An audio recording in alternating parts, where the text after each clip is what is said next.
Nah, Assalamualaikum warahmatullahi wabarakatuh. Bertemu kembali kita dalam pembelajaran matematika di semester 2. Nah, untuk materi sekarang, Ibu akan menerangkan hubungan antar sudut. Nah, sebelum Ibu membahas tentang sudut, Ibu akan menerangkan dulu tentang garis sejajar. Nah, apa itu garis sejajar? Nah, di sini dikatakan dua garis atau lebih dikatakan sejajar apabila kemiringan atau gradiennya itu sama. Nah, garis-garis sejajar ini dia tidak memiliki titik temu. Nah, ini contoh gambarnya ya.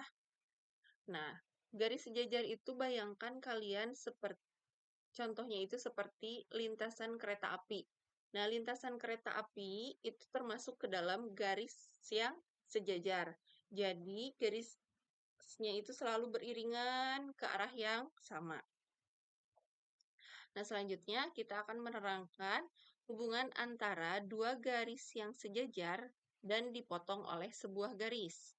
Nah, ibaratnya di sini itu kan ada 3 buah garis ya. Jika garis ini kita namakan garis G, di sini kita namakan garis H, di sini kita namakan garis K. Nah, maka mana yang disebut dengan garis yang sejajar itu? Nah, yang sejajar itu adalah garis ini, garis G dan garis H. Jadi ini itu garis yang sejajar. Nah, dua garis yang sejajar ini kemudian dipotonglah oleh satu garis, misalkan di sini oleh garis K. Nah, maka terbentuklah 8 sudut.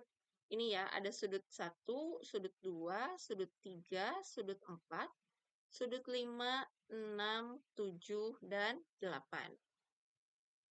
Nah, dari dua garis yang sejajar dipotong oleh sebuah garis ini yang membentuk 8 sudut, di sini kalian harus bisa menentukan mana yang termasuk sudut bertolak belakang, sudut sehadap, sudut berseberangan dalam, berseberangan luar, sepihak, dan sudut sepihak luar. Nah, jika area yang ini, sudut 1, 2, 3, 4 ini Ibu namakan dengan sudut A, kemudian sudut 5, 6, 7, 8 ini Ibu namakan dengan sudut B. Nah, di sini sebelum kita lanjut ke menentukan 6 sudut yang di sini, Ibu akan menerangkan dulu apa itu sudut dalam dan sudut luar. Nah, jadi pertama untuk sudut dalam, ya. Nah, sudut dalam ini, jadi kalian, ini kan garis yang sejajarnya ya, ada garis G dan garis H. Nah, sudut-sudut yang diapit, yang ada di antara garis yang sejajar ini adalah sudut dalam. Nah, jadi ada 4 ini ya. Nah, jadi yang termasuk sudut dalam itu ada sudut 3, sudut A4, sudut B5, dan sudut B6. Nah, kemudian mana yang termasuk ke dalam sudut luar? Nah, untuk sudut luar itu sendiri, nah ini kalian lihat garis sejajarnya. Nah, di sini ada sudut-sudut yang di luar area garis sejajar, yaitu ada sudut A1, sudut A2, sudut B7, dan sudut B8. Nah, ini itu termasuk sudut luar. Nah, kita lanjut ke sini. Kita mulai dari menentukan sudut sehadap. Ya. Nah, apa itu sudut sehadap? Nah, sesuai dengan namanya, itu sehadap. Nah, berarti dia memiliki arah dan posisi yang sama. Nah, maksudnya kayak gini. Ibaratkan misalkan ini kiri, ini kanan, ya. Nah, sudut A1 di sini, dia kan ada di sebelah kiri dan di sebelah atas garis. Ini kan garisnya nih ya. Nah, terus di atasnya, nah, jadi sudut A1 itu, dia akan sehadapnya dengan sudut B1. Ya. Jadi di sini kita tulis sudut B1. Nah, kemudian sudut A2, nah dia kan posisinya ada di atas garis, di sebelah kanan. Nah, jadi sudut A2 itu akan sehadapnya dengan sudut, nah yang B2 juga. Jadi di sebelah kanan atas, ya. Sudut B2. Nah, kemudian sudut A3 itu dengan sudut B3, kemudian sudut A4 itu dengan sudut B4, ya. Ini nih, A3 itu dia sebelah kiri bawah garis, dan B3 juga kiri bawah garis. Nah, kemudian kita lanjut ke sudut berseberangan dalam. Nah, tadi kita udah menentukan mana yang dimaksud dengan sudut dalam, itu yang area sini ya. Jadi A3, A4, B1, B2. Nah, apa yang dimaksud dengan sudut berseberangan? Nah, sesuai namanya, sudut berseberangan itu, jadi dia menyeberang garis, ya. Ibaratnya garis ini itu jalan. Jadi, misalkan sudut A3 ini, dia akan nyebrang ke sudut B2. Jadi, sudut A3 itu akan saling berseberangan dengan sudut B2. Nah, kemudian sudut mana lagi? Yang ini, sudut A4. Nah, sudut A4 itu akan berseberangan dengan sudut B1. Nah, itu yang sudut berseberangan dalamnya. Nah, sekarang ada yang berseberangan luar. Nah, berarti kita lihat sudut yang luar, yang ini, A1, A2. Nah, sudut A1 itu akan berseberangan dengan yang mana? Nah, kalian lihat A1 itu akan menyeberang ke B4. Nah, kalian tulis sudut B4. Nah, kemudian sudut mana lagi? Ada sudut A2 itu akan berseberangan dengan sudut B3. Nah, kemudian sudut sepihak. Nah, kita mulai dengan selanjutnya itu adalah sudut sepihak. Nah, sesuai namanya, dia sepihak, ya.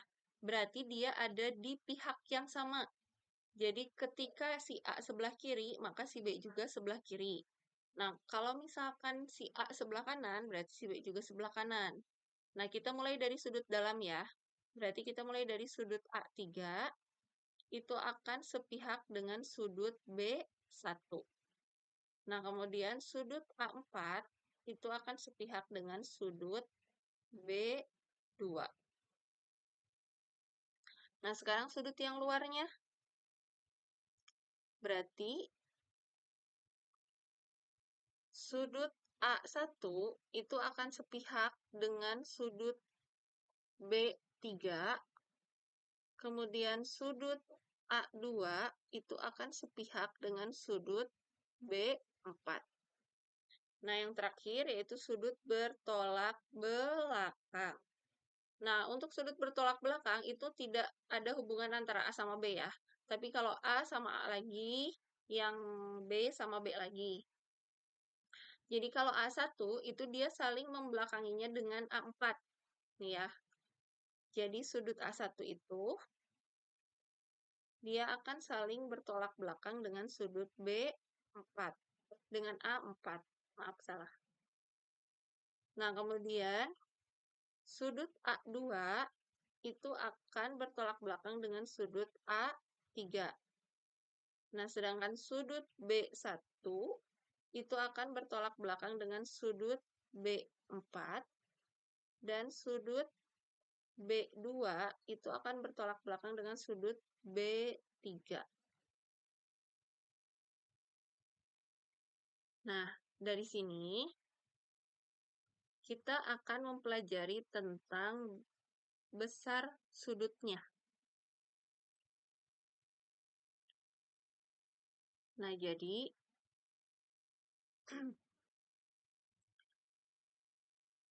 sudut sehadap itu dia memiliki besar sudut yang sama. Sudut berseberangan juga dia memiliki besar sudut yang sama. Sudut sepihak itu berjumlah 180 derajat.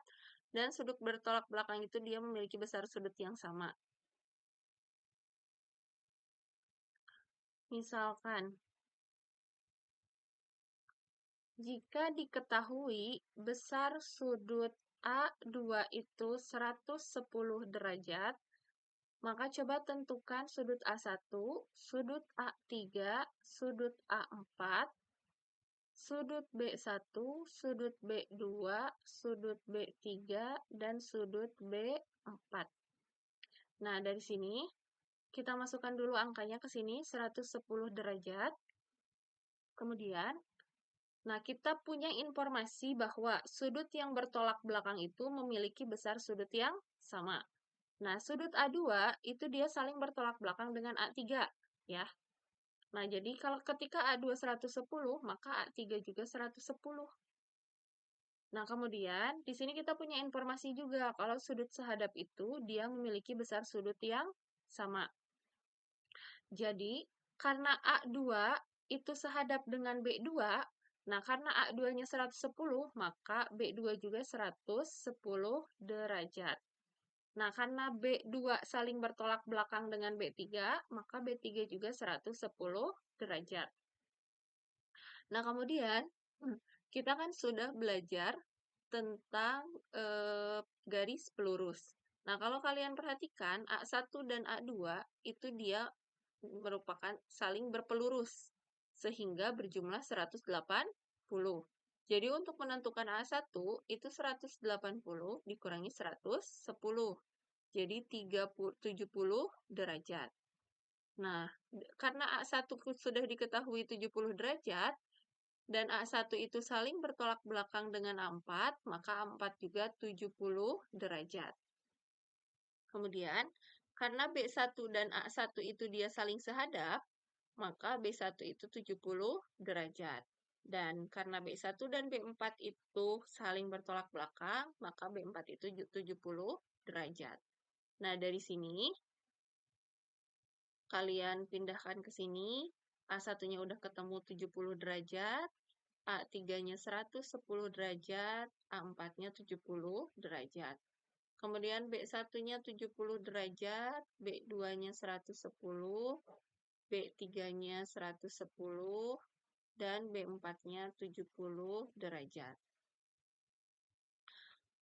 Nah, sekian materi dari Ibu. Semoga bisa kalian pahami. Jika masih ada yang kurang paham, silakan tanyakan melalui WA Japri. Untuk latihannya nanti Ibu kirimkan secara terpisah. Ibu tutup. Assalamualaikum warahmatullahi wabarakatuh.